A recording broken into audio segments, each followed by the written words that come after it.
Hello everyone, and welcome to the first installment of my A Fool Reads series, where I will be reading different various books by Christian authors or other religious authors. Depends on where the series goes.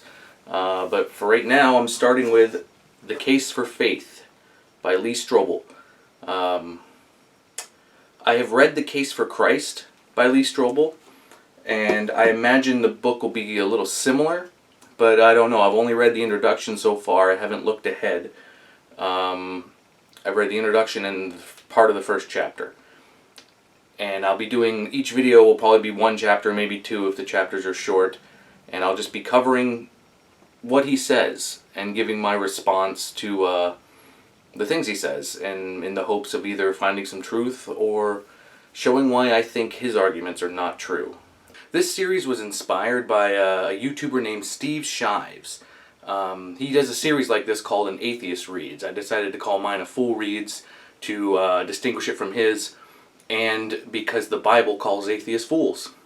I know Steve Shives has gotten a lot of flack in recent days for some of the things he said, but his Atheist Reads series remains, to me, one of the best things on YouTube. It's still some of the best content that's being put on YouTube as far as atheists related topics go. The introduction of The Case for Faith starts with Lee Stroble kind of telling the story of Billy Graham and Charles Templeton. They were two contemporaries back when Billy Graham was first starting out, before he became really pretty famous. Probably Billy Graham is probably the most influential Christian apologist preacher in modern times. And Charles Templeton was a contemporary of his. The difference in them that Lee Stroble talks about in the introduction was that Templeton rejected God because of doubts for the Christian faith, and Billy Graham shared those doubts, but instead of embracing his doubt, he pushed it aside and said, "I'm just going to have faith." Lee Stroble opens talking about a sermon Billy Graham gave, and at the end of the service, Billy Graham tells them what he's been telling them for his whole ministry. He says, everyone wants to be loved. Everyone wants to be needed. Everyone wants that feeling. And I'm here to tell you that God loves you. And, you know, the whole Christian shtick about that. And the way he describes it in the book, people start trickling toward the stage to come up and embrace Jesus and give their lives to Christ, or just reaffirm their lives for Christ. And it starts as a trickle, and eventually almost everyone in attendance, which I gather was hundreds or maybe even 1,000 people, all rushed the stage and just crying out to Jesus. What is faith? There would have been no need to define it for these people on that sultry June night. Faith was almost palpable to them. They reached out to God almost as if they were expecting to physically embrace Him. And this is the part that really describes me next here. But faith isn't always that easy, even for people who desperately want it.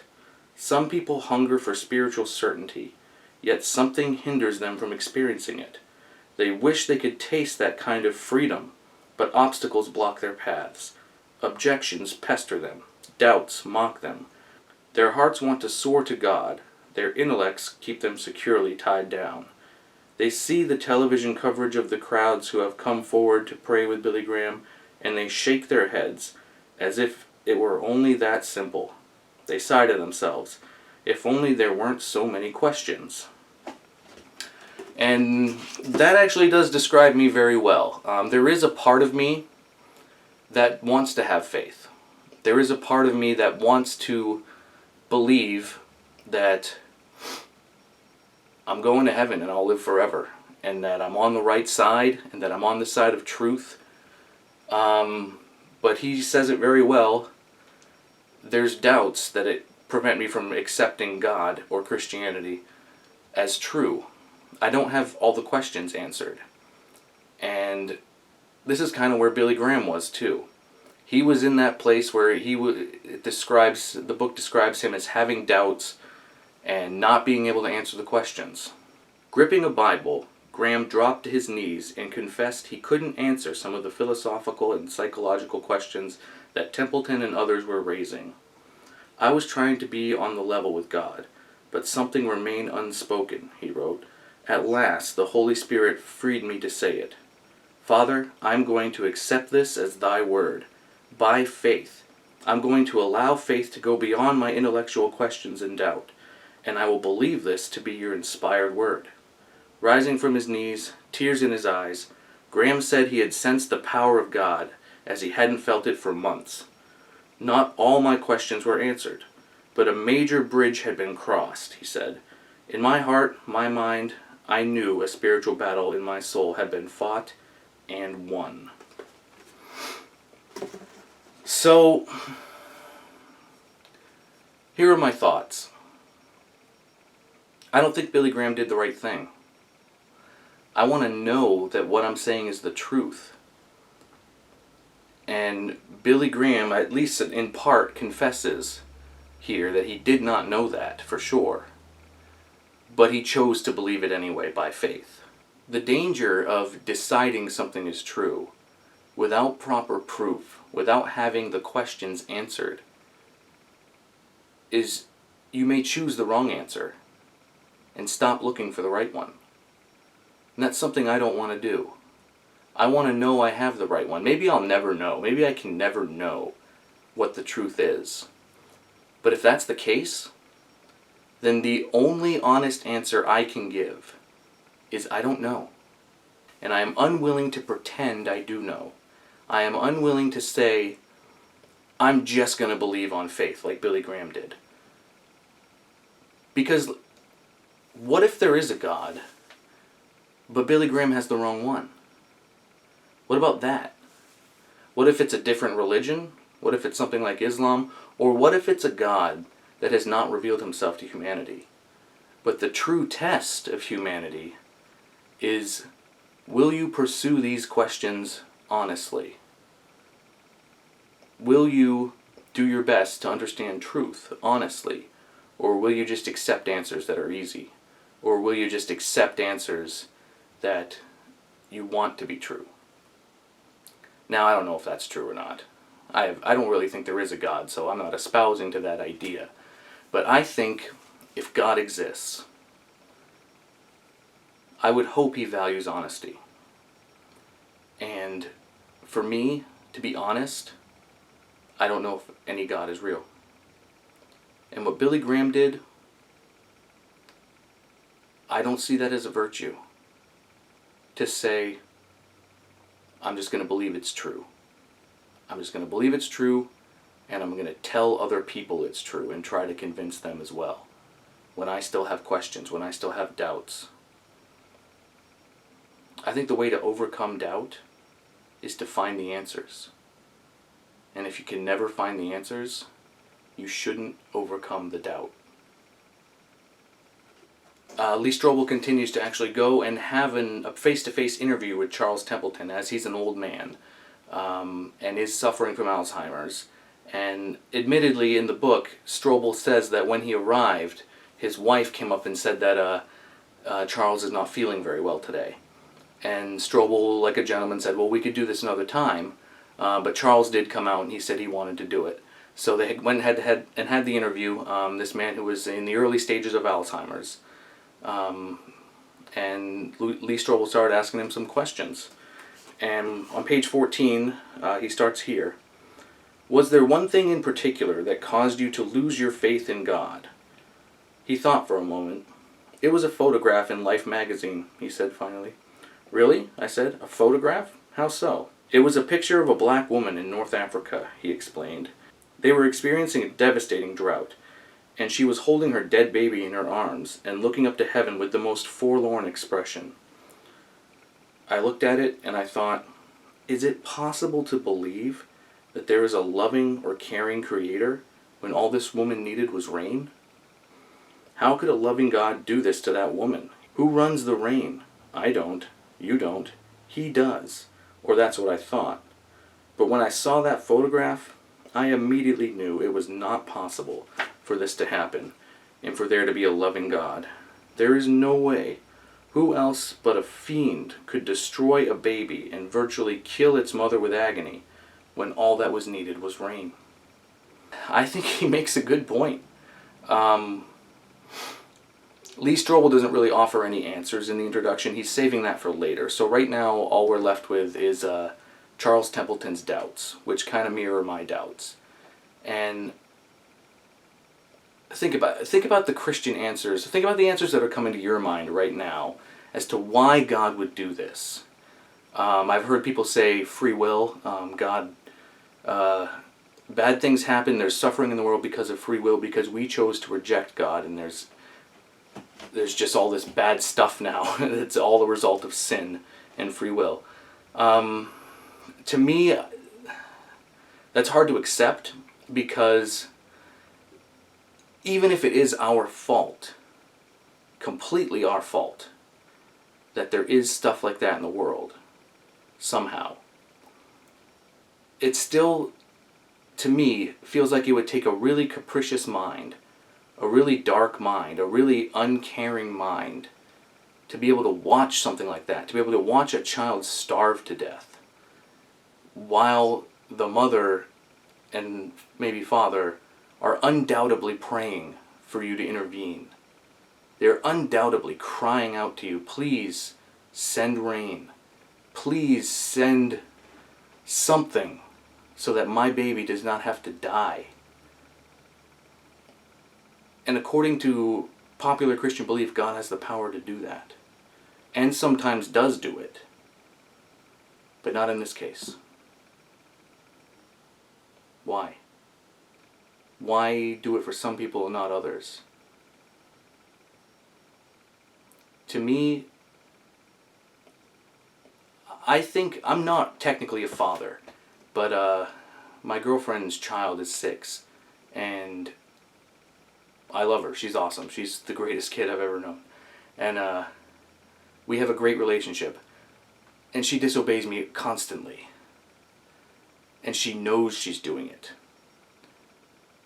And the way to get her to correct that a little bit is punishment. Yeah, I mean, I think a much more effective approach is to talk with her about it, try to reason with her. But sometimes you just need to say, go to your room. But you don't starve her to death until she obeys, or because she disobeyed. You don't withhold things she needs like that. And God is withholding from a huge portion of the world what it needs to survive.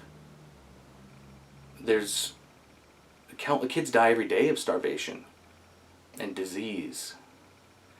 And the apologetic is that it's our fault. Well, so what if it is? To me, that's not a good enough answer. Maybe Lee Strobel will have a better answer, which I'll respond to when we come to it. But for right now, I see no reason to give God a free pass, even if it is our fault. God withholds the rain, and kids die. What kind of parent, what kind of loving father, as God is often described, would do that?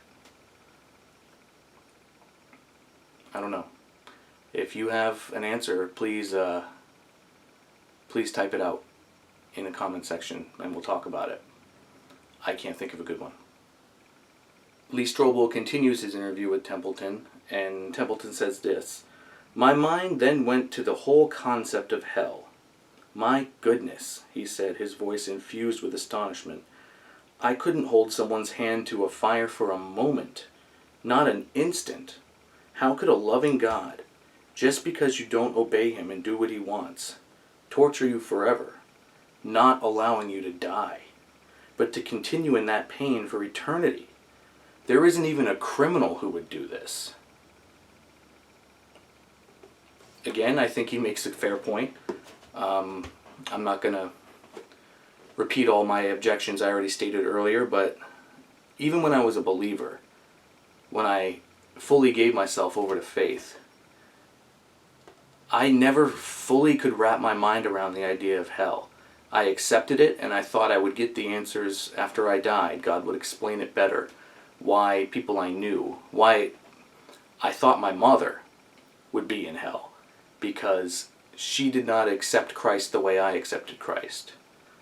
I was scared that my mother would be in hell, and I could not wrap my mind around it. but I chose to have faith that somehow God would answer the questions after I died. I think if you are a good person and a moral person, you have to have questions about hell too.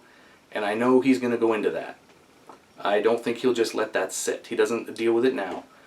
But I don't think he'll have a satisfying answer, at least for me. But we'll see. Prior to that, I had been having more and more questions. I had preached to hundreds of thousands of people the antithetical message, and then I found to my dismay that I could no longer believe it. To believe it would be to deny the brain I had been given. It had become quite clear that I had been wrong, so I made up my mind that I would leave the ministry. That's essentially how I became an agnostic. Again, I identify completely with Templeton. I used to preach this message. I used to believe it. I used to try and convince others it was true. And one day, not overnight, not by any means overnight, this was a long process for me, losing my faith. Probably took about 2 years. But one day, I just realized I didn't believe it anymore. And I had to just accept that honestly. I had to say, I just don't know if this is true. And ever since then, I've called myself an atheist. Charles Templeton calls himself an agnostic. I think we're on the same page. The label's not really important to me. I'll go into that at another time. I'll make a video about the difference between atheist and agnostic, but we're very much on the same page here. So I think Lee Stroble has an excellent introduction in this book to where people who have lost faith are in their mind. Because Templeton is saying all the things that I've been thinking. And I wonder where Stroble will go. Stroble continues with the interview. I hesitated to ask the next question. As you get older, I began in a tentative tone, and you're facing a disease that's always fatal. Do you, Templeton cuts him off, worry about being wrong? He interjected. He smiled. No, I don't. That is a difference between me and Templeton. I do worry about being wrong. I worry about that all the time. But I'll continue here. Why not? Because I have spent a lifetime thinking about it. If this were a simplistic conclusion reached on a whim, that would be different. But it's impossible for me, impossible, to believe that there is anything or person or being that could be described as a loving God who could allow what happens in our world daily. Would you like to believe? Stroble asked. Of course, he exclaimed. If I could, I would. I'm 83 years old. I've got Alzheimer's. I'm dying, for goodness sake. But I've spent my life thinking about it, and I'm not going to change now. Hypothetically, if someone came up to me and said, "Look, old boy, the reason you're ill is God's punishment for your refusal to continue on the path your feet were set in," would that make any difference to me? He answered himself empathetically. No, he declared. No, there cannot be in our world a loving God. His eyes locked with mine. Cannot be. Now, this is pretty strong atheism from Templeton here. That would be a bit where me and he diverge. I think he makes great points, but I'm not so certain there's no God. I would describe myself as reasonably certain there's no Christian God. But unsure, willing to be convinced that I'm wrong. Later on in the interview, Stroble and Templeton actually start to talk about Jesus, and Lee Stroble describes what is said next as a surprising twist in the conversation, somewhere he didn't expect it to go. On page 18 it says, they're talking about Jesus. He was, Templeton began, the greatest human being who has ever lived. He was a moral genius. His ethical sense was unique. He was the intrinsically wisest person that I've ever encountered in my life or in my readings. His commitment was total and led to his own death, much to the detriment of the world. What could one say about him except that this was a form of greatness? Now, Stroble's a bit taken aback by this, and I am too. I agree with him partially that Jesus said some good things, that he did some good things, that he revolutionized thinking. At least the character that's described in the Bible. It's up to debate whether or not that accurately represents who Jesus was. And there's even debate whether or not Jesus actually existed. I'm not so much in that camp. I think he probably did. He's probably based on a real person, but I think the Bible was mythologized. But I'll go into that at another time. But this does seem kind of like a bit of a contradiction in Templeton's thinking. To say that, there can't be a loving God, but Jesus was this amazing, great teacher, this amazing, great guy. What does he say? He describes him as intrinsically, where is it? He was intrinsically the wisest person that I've ever encountered. Intrinsically, that's an odd word to use. That means he's like almost beyond wisdom. It's very strange for him to talk about Jesus in this way. I do identify with it a little bit, in the sense that he's got this nostalgic reverence for Jesus, which comes crystal clear in these pages. He has a love for Jesus, who Jesus is, the man. He doesn't believe Jesus was a god, but he believes he was just a great man, and he has great reverence for him. And in a way, I get those feelings too, especially when I go to church again, which I've been doing a lot recently because I've been interviewing pastors. I get this feeling too, this nostalgic feeling that I don't think will probably ever go away, because I spent so many years believing it was the truth. And I think, honestly, I think that's what people call the Holy Spirit when they go into church and they just feel good. But how do you know it's not just emotion?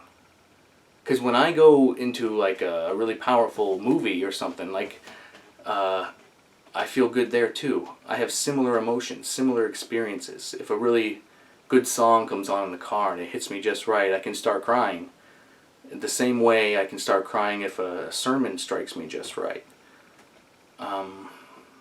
So how do you know what's the Holy Spirit and what's just emotion? I've never heard a good answer to that question either. Stroble ends the introduction with Templeton doing what Stroble calls an unvarnished look into his soul, where Templeton actually admits. He says these words. He says, "And if I may put it this way," his voice began to crack, "I miss him." And Lee Stroble asks, in what way? And Templeton fought to compose himself. I could tell it wasn't like him to lose control in front of a stranger. He sighed deeply, wiped away a tear. After a few moments, he waved his hand dismissively. Finally, quietly, but adamantly, he said, "Enough of that."